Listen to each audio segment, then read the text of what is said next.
Ieraugot ceļu policistu, domāju, ikvienam šoferim uzreiz ir viedoklis. 90% gadījumu, diemžēl, bet negatīvs. Patiesībā viņiem vajadzētu būt šoferīšu labākajiem draugiem. Ar lielisku piemēru Rīgā Brīvības un Vairoga ielas krustojumā ceļu policisti centās par tādiem kļūt. Nenoliedzami pie vairums sastrēgumiem Rīgas centrā vainīgi ir tieši paši šoferi, kuri vēloties ātrāk nokļūt mājās, iebrauc krustojumā, aizšķērsojot to tiem, kas tuvojas krustojumā no šķērsielas. Ceļu policija šoreiz nevis staigāja un rakstīja sodakvīts, bet gan nekautrējās šoferīšu apstādināt, ja arī luksusforā dega zaļā gaisma. Galvenais, lai netiek aizšķērsot Vairoga iela.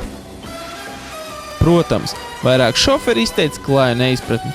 Kāds iespējams, kad luksusforā deg zaļais, bet es nedrīkstu braukt?